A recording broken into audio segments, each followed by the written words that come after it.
My name is Richard Hale. I'm 61 years old, and I live on the edge of a small town in Ohio, in a house I built with my own two hands almost 40 years ago.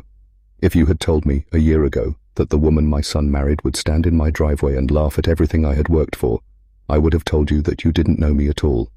Because what she didn't know, what nobody in my family knew, was that the old warehouse she mocked wasn't just rusted metal and broken windows. It was the quiet foundation of everything I had built, and she was about to find that out the hard way. But let me start from the beginning. My wife Linda and I raised one son, Tyler. We didn't have much when we were young. I worked in construction, then started my own small hauling business out of an old warehouse on the edge of town, a building most people in this town had forgotten even existed. It wasn't pretty, it wasn't modern, but it was mine. Tyler grew up watching me work 16-hour days. He used to say he was proud of me. He used to say he wanted to build something of his own one day, just like his old man. 3 years ago, he met Vanessa. She came from a wealthier family, private school, a marketing job in the city, designer, everything. At first, I welcomed her with open arms. Linda made her feel like family from day one.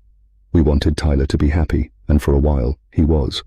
The first time I noticed something was the way Vanessa looked around our home during Thanksgiving dinner. Not with warmth, with judgment. She'd make small comments. "Richard, have you ever thought about updating this place?" Or, "It's cute that you still drive that old truck." Little comments, easy to brush off. I told myself she just came from a different world, and different doesn't mean bad, but the comments didn't stop, they got sharper, and slowly I noticed Tyler laughing along with her, instead of standing beside me the way he used to. It came to a head on a Sunday afternoon in early spring. Vanessa asked to see my warehouse, the one I still kept, the one I still used for storage and for a few private contracts I never talked about at family dinners. I took her and Tyler there myself. I remember unlocking that heavy metal door, proud in a quiet way, the way a man is proud of something he built from nothing. Vanessa stepped inside, looked around at the concrete floors, the old shelving, the dust in the air, and she laughed. Not a polite laugh, a real one. "This is what you've been holding on to all these years," she said. "Tyler, I thought your dad was supposed to be smart with money. This place is worthless." Tyler didn't say a word in my defense. He just looked at the floor. I felt something crack inside my chest that day. Not anger. Something quieter. Something colder. That night, I sat alone in my truck outside the warehouse for almost an hour before I could bring myself to drive home. I thought about every early morning I spent there before sunrise. Every late night I spent there instead of at my son's basketball games because I was trying to build something that would last. I thought about how hard Linda and I worked so Tyler could have opportunities we never had.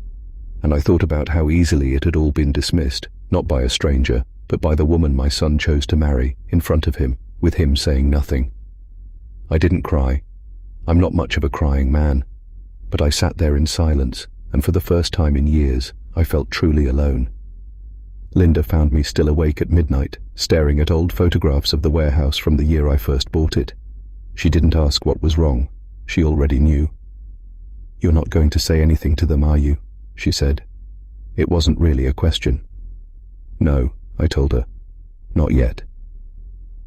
What Vanessa didn't know, what almost no one outside my lawyer and my accountant knew, was that the warehouse sat on 4 acres of land that a logistics company had been quietly trying to buy for the past 2 years.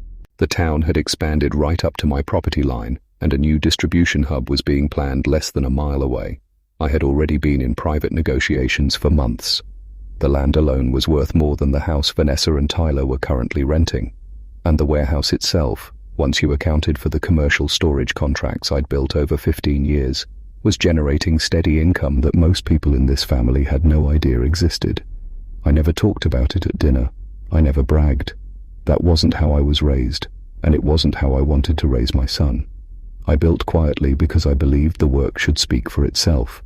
Now I decided it was time to let it speak. I didn't want to shout. I didn't want to fight. I wanted Vanessa to understand exactly what she had mocked, in a way she could never forget. I called my lawyer Martin the next morning and finalized the sale agreement with the logistics company. I also asked him to prepare something else, the paperwork updating the deed and my will, formally naming the warehouse property and its sale proceeds separately from the rest of the family estate. with very specific conditions about how and when Tyler would have access to it. I wasn't trying to punish my son.